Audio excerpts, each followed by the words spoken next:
우리는 흔히 똑똑한 리더가 시대를 이끌고 위기를 극복한다고 믿습니다. 뛰어난 통찰력과 지혜는 분명 훌륭한 지도자의 가장 중요한 덕목 중 하나죠. 하지만 만약 그 명민함이 오히려 자신을 파멸로 이끄는 독이 되었다면 여러분은 믿으시겠습니까? 조선 역사상 가장 총명한 군주로 평가받지만 바로 그 비범함 때문에 왕위에서 쫓겨나 비참한 최후를 맞이해야 했던 한 남자가 있습니다. 한때는 폐허가 된 나라를 다시 일으켜 세울 유일한 희망이자 성군으로 칭송받던 그가 어쩌다 머나먼 유배지에서 피눈물과도 같은 한마디를 남기게 된 것일까요? 오늘 우리는 시대를 너무 앞서갔던 비운의 군주, 광해군의 비극적인 이야기 속으로 깊이 들어가 보려 합니다. 이야기의 시작은 7년간의 끔찍한 전쟁이 핥히고 간 잿더미의 땅, 조선으로 거슬러 올라갑니다. 궁궐은 불타고 국토는 황폐해졌으며 백성들은 굶주림과 절망 속에서 신음하고 있었죠. 국왕마저 의주로 피난을 떠난 절체절명의 위기 속에서 모두가 희망을 잃어가던 바로 그 순간 혜성처럼 나타나 무너진 민심을 수습하고 꺼져가던 불씨를 되살린 인물이 있었습니다. 바로 당시 왕세자였던 젊은 광해군이었습니다. 그는 안전한 곳에 머무르지 않고 직접 전란의 현장을 누비며 분조를 이끌었습니다. 탁상공론만 되풀이하던 무기력한 조정 대신 그는 실질적인 대안을 제시하고 직접 발로 뛰며 문제를 해결하는 유능한 실무자이자 진정한 리더의 모습을 보여주었습니다. 그는 굶주린 백성들에게는 죽을 나눠주며 시린 등을 다독였고 흩어진 의병들을 독려하며 무너진 국가의 방어선을 다시 세워나갔습니다. 또한 전후 복구 사업을 진두지휘하며 불타버린 도시와 성곽을 재건하는 데 온 힘을 쏟았죠. 그의 이런 헌신적인 모습에 절망에 빠져있던 백성들은 마침내 기댈 수 있는 지도자를 발견했고 그의 이름에 조선의 새로운 미래와 희망을 걸기 시작했습니다. 폐허 속에서 그가 보여준 비범한 통찰력과 강력한 실행력은 그가 왕위에 오르면 이 나라를 반석 위에 올려놓을 것이라는 기대를 품게 하기에 충분했습니다. 그가 가는 곳마다 백성들의 환호가 뒤달았고 광해군이라는 이름 석자는 곧 재건의 상징 그 자체가 되었습니다. 마침내 그 뜨거운 기대를 한몸에 안고 왕위에 오른 광해군. 하지만 그를 기다리고 있던 것은 산적한 내부의 과제뿐만이 아니었습니다. 훨씬 더 거대하고 복잡한 거대한 폭풍이 동아시아 전체를 뒤흔들며 조선을 향해 다가오고 있었죠. 조선의 오랜 맹방이자 부모의 나라였던 명나라는 서서히 저물어가는 해와 같았고 북방에서는 누르하치가 이끄는 후금이 무서운 기세로 떠오르며 새로운 패자로 군림하기 시작했습니다.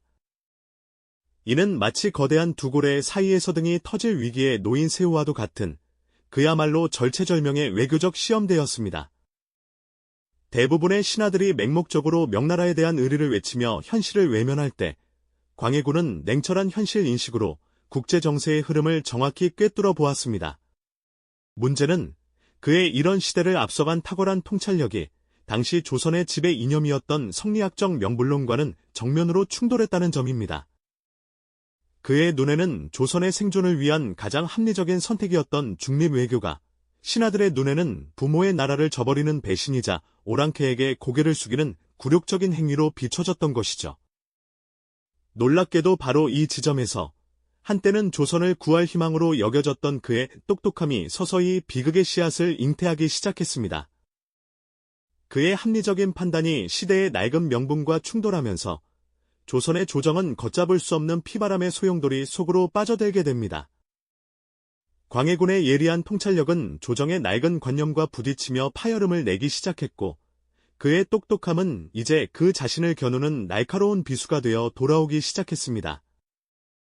문제는 그의 합리적인 외교 노선이 조정의 신하들에게는 부모의 나라를 저버리는 패륜이자 지켜야 할 의리를 내팽개치는 굴욕적인 행위로 비춰졌다는 점입니다.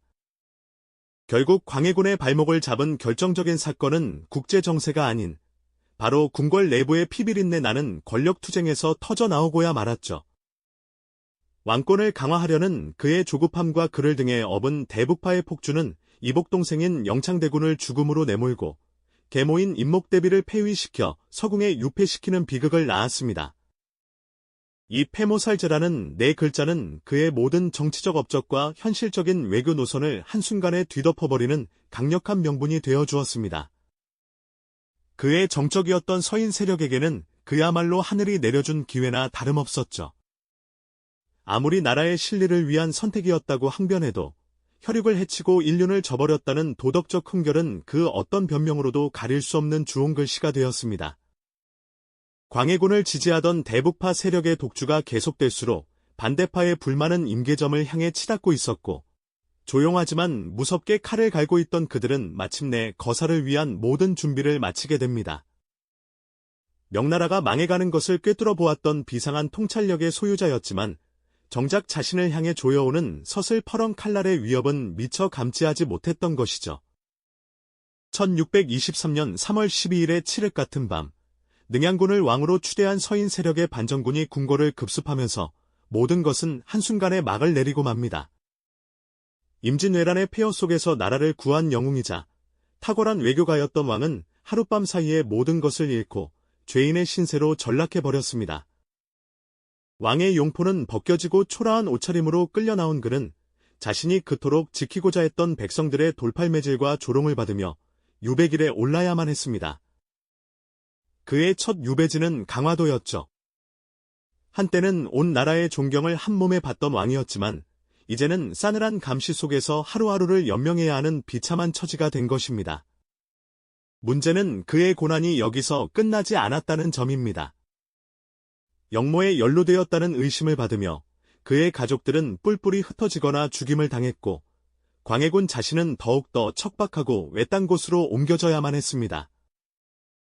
그가 마지막으로 당도한 곳은 바로 제주도, 망망대해에 떠있는 고독한 섬이었습니다. 이곳에서 그는 왕이 아닌 그저 늙고 병든 죄인일 뿐이었습니다. 거친 음식과 허름한 거처, 그리고 자신을 벌레 보듯 하는 감시관들의 차가운 시선 속에서 그의 몸과 마음은 서서히 무너져 내리고 있었죠. 한때는 명나라와 후금 사이에서 조선의 운명을 손에 쥐고 흔들었던 그의 손에는 이제 아무것도 남지 않았습니다. 그의 눈에 비치는 것은 오직 끝없이 펼쳐진 제주의 거친 바다와 자신의 처지를 비웃는 듯한 세찬 바람 소리뿐이었습니다. 그 기나긴 고독과 절망의 시간 속에서 그는 과연 무슨 생각을 했을까요? 자신의 선택이 과연 틀렸던 것인지 수없이 되뇌고 또 되뇌었을 겁니다. 자신이 옳다고 믿었던 길이 결국 자신과 나라를 파멸로 이끌었다는 뼈아픈 현실 앞에서 그는 모든 것을 잃은 후에야 비로소 깨닫게 된 진실을 마주하게 됩니다. 그리고 그 깊은 절망의 끝에서 훗날 역사에 기록될 피눈물 같은 한마디를 힘겹게 내뱉기 시작합니다. 그토록 고통스러운 질문에 대한 대답은 차가운 칼날과 함께 한밤의 어둠을 뚫고 찾아왔습니다. 1623년 3월, 그가 그토록 지키려 했던 조선의 운명과 자신의 목숨을 걸고 펼쳤던 외교적 해안은 한순간에 영모의 명분이 되어버렸죠. 성리학적 명분을 중시하던 서인 세력은 광해군이 어머니인 임목대비를 패하고 이복동생인 영창대군을 죽였다는 폐모살제를 칼끝에 내걸었습니다. 거기에 더해 오랑캐라 여기던 후금과 손을 잡고 부모의 나라인 명나라를 배신했다는 죄목까지 더해졌습니다. 그렇게 한때는 전란의 폐허 속에서 나라를 구한 영웅이었던 왕은 하룻밤 사이에 가장 부도덕하고 반역적인 폭군으로 낙인 찍힌 채 용상에서 끌어내려졌습니다. 그 순간부터 그는 더 이상 왕이 아닌 그저 죽지 못해 살아있는 죄인 광해일 뿐이었습니다. 곧바로 강화도로 유배된 그의 삶은 하루하루가 살얼음판 같았을 겁니다. 자신을 왕으로 만들어주었던 신하들이 이제는 자신을 죽이지 못해 안다라는 감시자가 되었죠. 언제 독이 든 음식이 올라올지, 언제 자객의 칼이 목을 겨눌지 모르는 끔찍한 공포 속에서 그는 뜬 눈으로 밤을 지새워야 했습니다. 왕으로서의 모든 위엄과 권위를 박탈당한 채 인간 이하의 취급을 받으며 보내는 시간은 그의 영혼을 서서히 갉아먹었습니다. 한때는 명나라와 후금이라는 두 거대한 세력 사이에서 아슬아슬한 줄타기를 하며 나라의 안위를 걱정했던 그 지성은 이제는 오직 살아남아야 한다는 생존 본능 앞에 무력해졌습니다. 하지만 비극은 여기서 끝나지 않았습니다.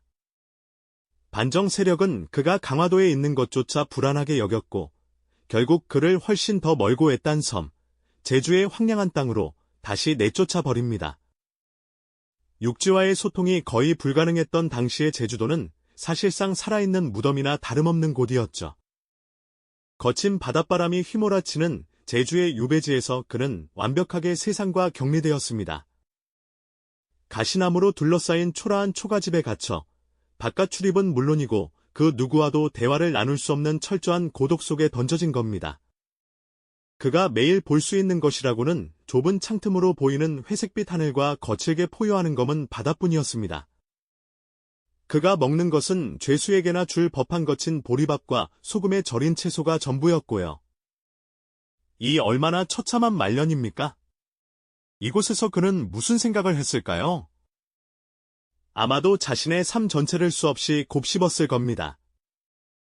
전란 속에서 분조를 이끌며 백성들을 지휘하던 젊은 날의 패기, 왕위에 올라 부국강병을 꿈꾸었지만 결국 정쟁에 휘말려야 했던 시간들 말입니다.